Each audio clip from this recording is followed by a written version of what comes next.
Lorsque nous lisons la parole de Dieu, la Bible nous dit, dans Matthieu 25, verset 31, « Lorsque le Fils de l'homme viendra dans sa gloire, avec tous les anges, il s'assiera sur le trône de sa gloire. » Jésus revient bientôt, mes frères.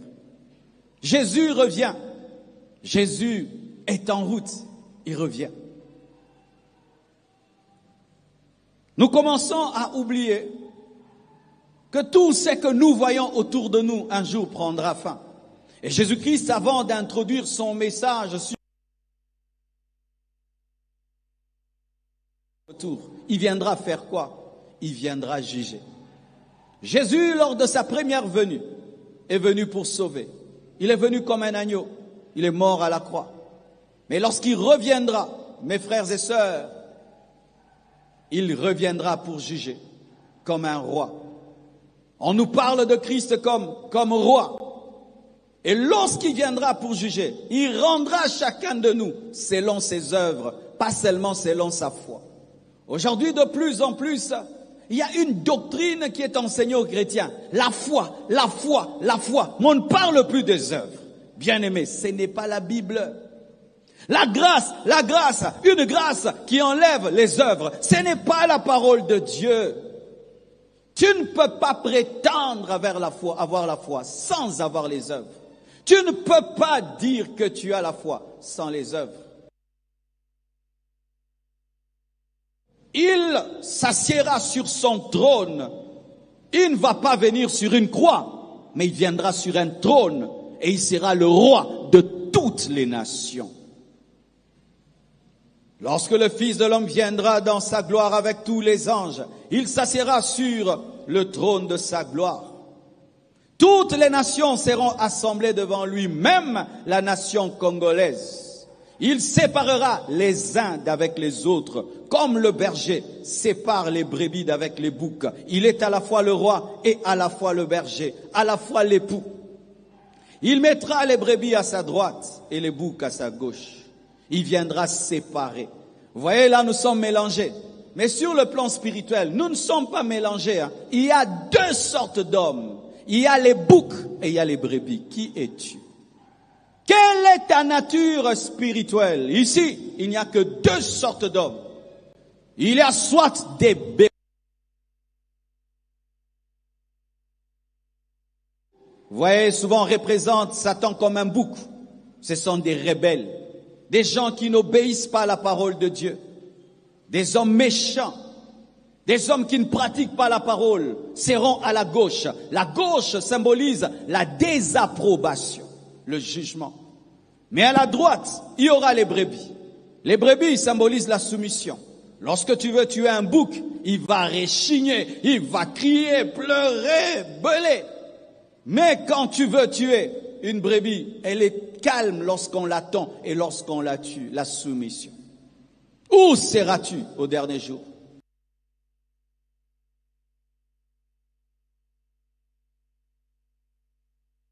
Un bouc. Et qui sont les boucs? Et qui sont les brebis? Lui-même explique. La Bible s'explique par elle-même. Alors,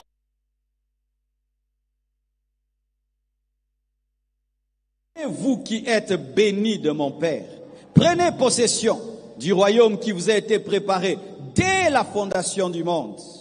Car, conséquence, j'ai eu faim et vous m'avez donné à manger. J'ai eu soif et vous m'avez donné à boire. J'étais étranger et vous m'avez recueilli. Donne la raison plutôt. J'étais nu et vous m'avez vêtu. J'étais malade et vous m'avez visité. J'étais en prison et vous êtes venus vers moi. Il dit pourquoi ils vont entrer au ciel. Clairement, il dit pourquoi ils seront récompensés. Ils ont vêtu Jésus quand il était nu. Ils ont nourri Jésus quand il avait faim. Ils ont visité Jésus quand il était malade.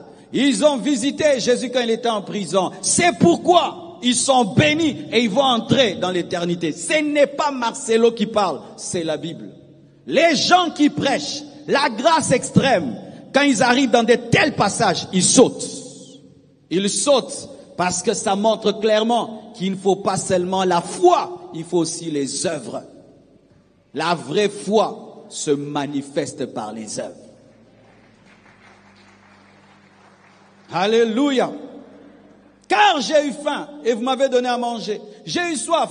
La Bible nous dit, les justes seront étonnés. Ils vont dire, mais quand est-ce qu'on t'a nourri? Quand est-ce qu'on t'a vêtu? Quand est-ce qu'on t'a visité? Toi, tu n'es jamais tombé malade. Mais toi, tu n'es jamais allé en prison. Mais toi, tu n'as jamais manqué de vêtements. Et il dit, c'est lorsque vous aurez fait toutes ces choses, pas à l'un de ses plus grands, à l'un de ses plus petits, même à ces personnes que vous méprisez. Lorsque vous nourrissez des gens, quand tu donnes ton vêtement à un faible, c'est Jésus que tu vêtis. Quand tu visites un faible, c'est Jésus qui est visité. Jésus se cache dans tous les hommes. Jésus se cache dans tous les hommes. Jésus se cache dans tous les hommes. Vous allez chercher Jésus au sommet des montagnes, à Mangengenge. Jésus est en prison. Jésus est dans les hôpitaux. Jésus est ce phaseur qui est à côté de ta maison. Jésus se cache dans ton voisin, dans ta voisine. Jésus se cache dans les hommes. Oh, je cherche Dieu. Tu cherches Dieu, mais il y a un homme à côté de toi. Dieu est à côté de toi. Et ils n'ont pas compris, c'était des brebis, c'était des gens qui craignaient Dieu, mais ils ne comprenaient pas que lorsqu'ils faisaient du bien aux hommes, c'est à Dieu lui-même qui faisait. Quand tu fais du bien à un homme, c'est à Dieu lui-même que...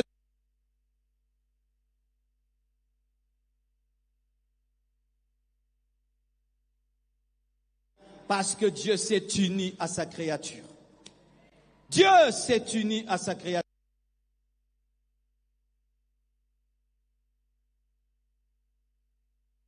Pas d'un côté l'homme et d'un autre côté Dieu, ils sont mélangés. J'aime Dieu. Récompense éternelle.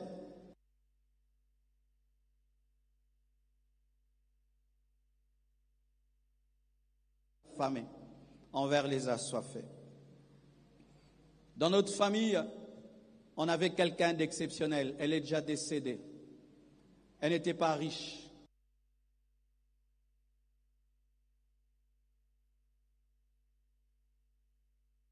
Elle avait quelque chose.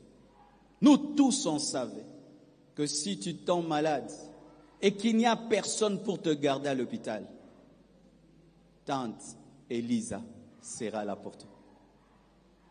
Même si tu vas faire une semaine, elle dormira tous les jours à côté de toi à l'hôpital. On savait que quand il y avait une fête et qu'on a besoin de quelqu'un qui va préparer, elle était toujours là. On savait que quand il y avait un deuil, si on avait besoin que quelqu'un reste après que tout le monde soit parti, elle serait là. Elle ne donnait pas de l'argent, elle donnait de l'amour. Elle est partie dans la gloire, mes frères. Elle a laissé un vide. Tous nous sentons qu'elle n'est plus là. Frères et sœurs, c'est même plus que quelqu'un qui te donne l'argent. Aimer les gens. Aimer. Ça ne réclame pas avoir l'argent. Ça réclame d'avoir un cœur. Alléluia. Alléluia. Faites des tours dans les hôpitaux. Voir la personne qui est malade. Va visiter les autres. Chaque fois que je me pointe dans un hôpital, aïe, aïe, aïe, aïe, pasteur, viens prier pour mon frère, viens prier pour mon père, viens prier.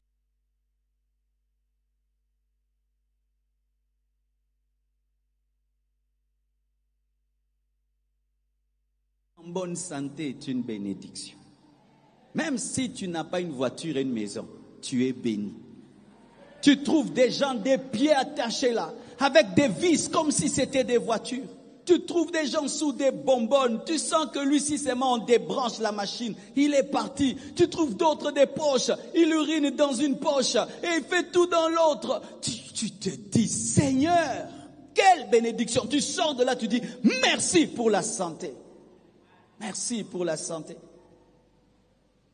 Quand quelqu'un perd un temps d'y aller, vas-y. Vous savez, je suis super occupé ces derniers temps.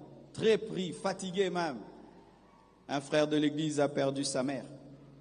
Il est venu me voir et il m'a dit, pasteur, ma mère est morte.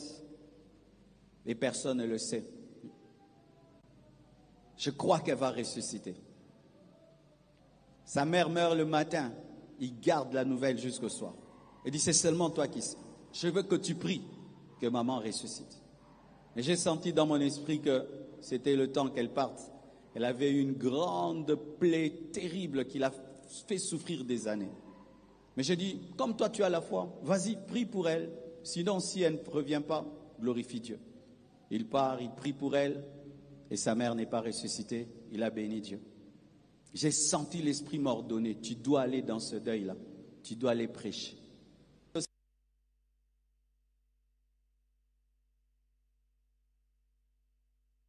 Cinquantenaire, j'y suis allé avec tous les embouteillages. Et j'arrive là. Je me dis, prêche en lingala. J'ai prêché très court. Je suis parti. Tu m'as édifié, tu m'as béni. Pas ta prédication, rien que ta présence. Malgré tout ce que tu as à faire, tu t'es donné la peine pour moi. Pasteur, merci beaucoup. Notre famille est édifiée. Qu'est-ce qui les a édifiés? Ce n'est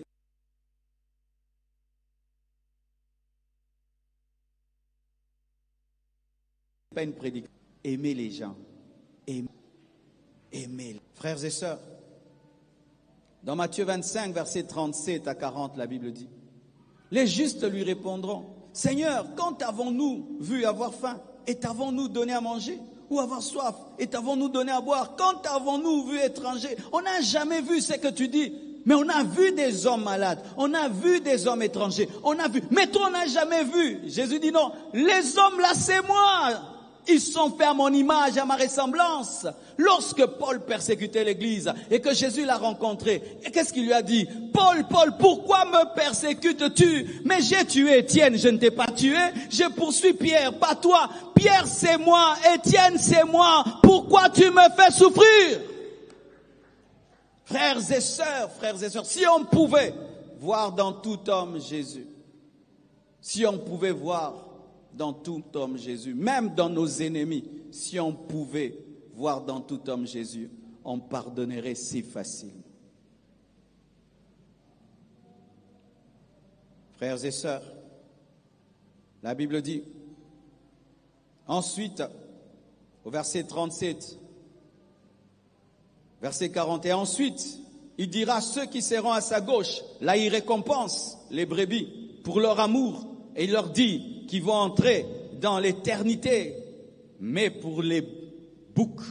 Ensuite, il dira à ceux qui seront à sa gauche, retirez-vous de moi, maudit. Jésus est venu pour prendre notre malédiction, mais là, il maudit.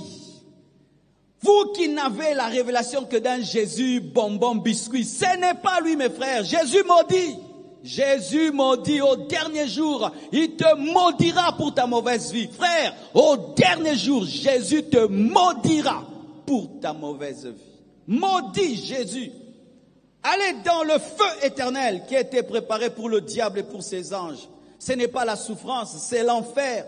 Jésus leur dit d'aller en enfer. Le feu qui est préparé pour le diable et ses anges, c'est l'enfer. Ces personnes iront en enfer pour leur méchanceté. Pour leur méchanceté, ils iront en enfer. Ce n'est pas Marcelo qui le dit, c'est Jésus.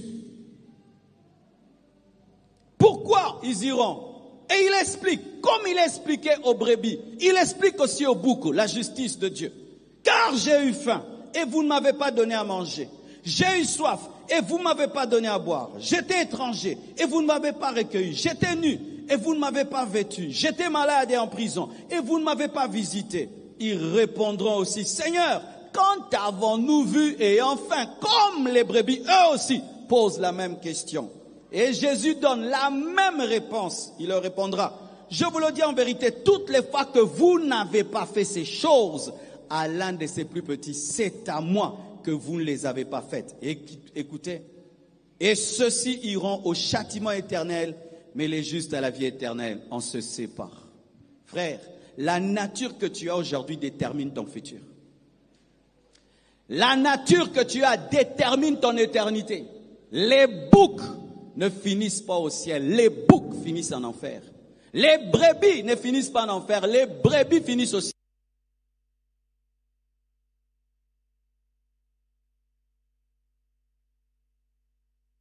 Sera dans l'éternité. Pas à des éternités que vous n'avez pas été dans le temps présent.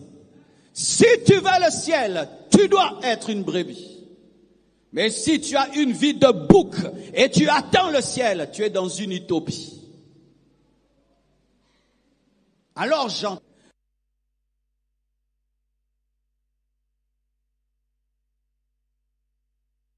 Donc on va habiller quelqu'un, pas donner la note parce que. En soi, tout ce qu'on dit là, c'est quoi? C'est l'amour. Alors pose bien ta question. Est-ce que je vais rater le ciel parce que j'ai manqué l'amour? Oui. Oui. Oui. Mais oui, mes frères. Nous pensons qu'on rate le ciel parce qu'on est impudique. Nous pensons que nous ratons le ciel parce qu'on est sorcier. Mais tous les 10 commandements étaient résumés dans quoi? Dans l'amour. Aimer Dieu et aimer son prochain. C'est l'amour. Prenez le verset pour ceux qui ont besoin des versets. Jacques 2, verset 20. Veux-tu savoir, ô homme vain, que la foi sans les œuvres est inutile? La foi sans les œuvres d'amour est inutile. Prenons ce micro. Son utilité, c'est me permettre de vous parler. J'arrive là, il ne fonctionne pas. Je dis allô, allô, il ne fonctionne pas. Est-ce que je vais l'utiliser? Je vais le jeter? Et lorsque tu as la foi sans les œuvres, ta foi, il faut la jeter. Et tout ce qui est jeté finit dans la poubelle. Quelle est la poubelle de Dieu? C'est l'enfer. La foi sans les œuvres est inutile. Elle ne sert à rien. Il faut la jeter et Dieu jette tout dans les temps de feu et de soufre. Lorsque tu as une foi qui ne s'accompagne pas des œuvres, c'est une foi à jeter. Donc, elle ne te sauvera pas. Elle ne te sauvera pas. Parce que quelque chose d'inutile ne sauve pas. Deuxième verset. Parce que c'est doctrinal. Jacques 2, verset 26. La Bible dit. Comme le corps sans âme est mort, de même la foi sans les œuvres est morte. Comme le corps sans âme est mort, la foi sans les œuvres est morte. On fait une comparaison entre un cadavre, c'est ça en soi. Un corps sans âme, c'est un cadavre. On fait une comparaison entre un cadavre et une foi sans les œuvres. Et toujours le vendredi, j'ai reçu un enseignement sur les cadavres. Frère, comme c'était la morgue, il y avait une puanteur. Hey, mutu alumba kamoko, en français. L'homme pue. Hey!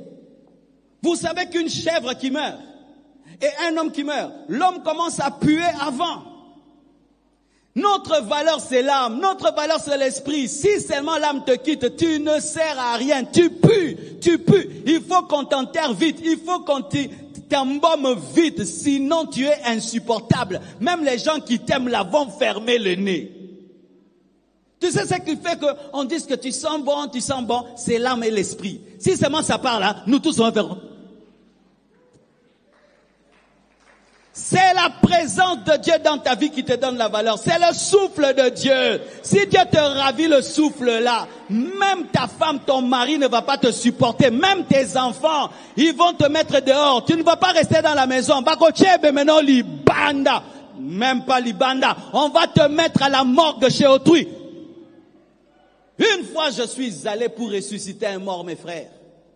Une famille m'appelle. C'est là que j'ai compris d'ailleurs que si quelqu'un t'appelle ressusciter quelqu'un, si lui il a la foi, tu dis va le faire. Les jours que j'aurai la foi, je ne vais pas t'appeler. Un frère me dit, papa, mon frère est mort. Je crois que si tu pries pour lui, il va ressusciter. J'étais au début du ministère. J'ai dit, on y va.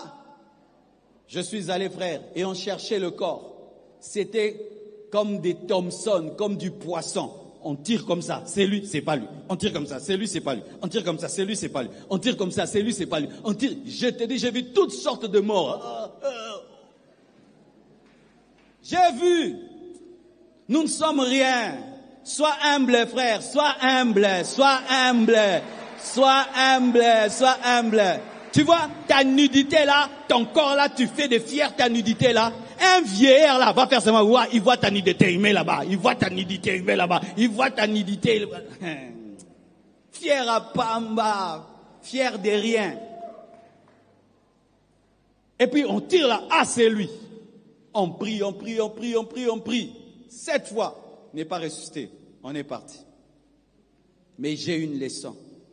Ce corps-ci n'est rien. Maintenant tu vois ce corps-là qui n'est rien. Il est comparé à la foi sans les œuvres. C'est-à-dire la foi sans les œuvres, c'est un cadavre spirituel. C'est-à-dire il ne sert à rien dire que en grec, en hébreu, Yehoshua, Amashia, Mekidishkem, Melchisedek. Mais tu n'as pas d'amour, tu es un cadavre puant. Un cadavre puant. Dieu n'a que faire de tes grecs, de tes théologies, de tes doctorats en théologie. Il a besoin de ton amour. Il a besoin de ton amour. Il a besoin de ton amour. Lorsque tu as une grande connaissance de la Bible, mais tu n'as pas d'amour, tu es comme un beau garçon, mais tu es mort. Tu sens mauvais.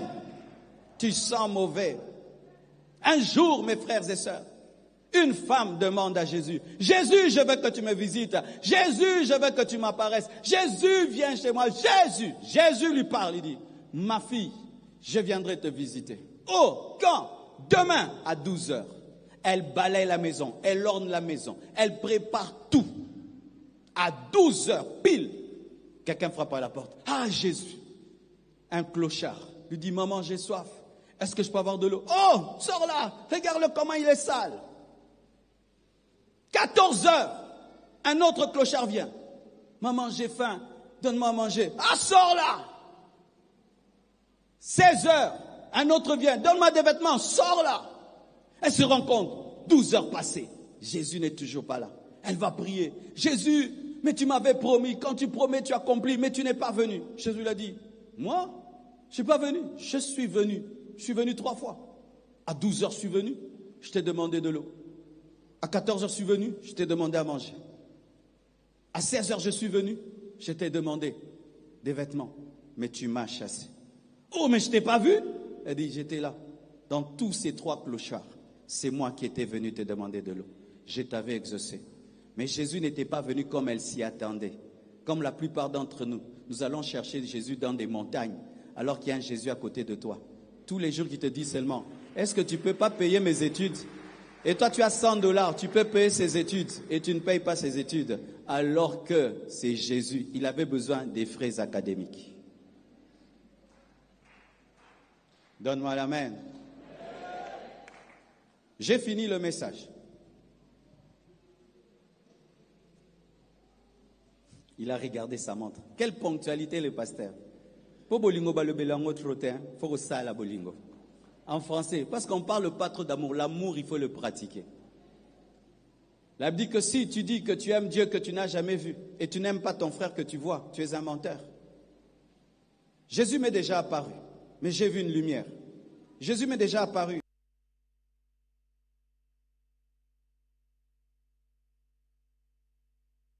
Mais je n'ai pas son visage précis dans ma tête, comme j'ai ton visage.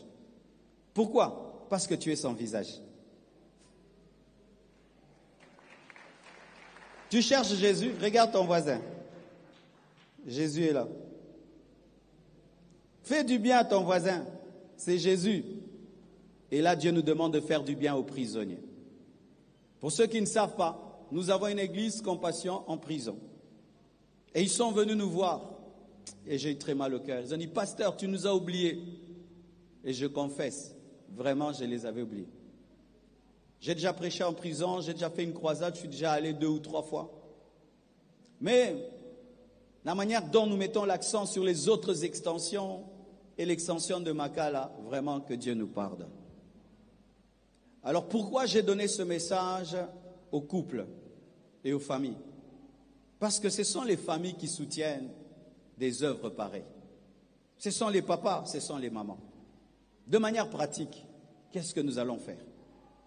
Désormais, nous allons lier nos cultes de famille à l'église qui est en prison. Amen. C'est-à-dire, chaque fois que nous allons commencer à nous rassembler,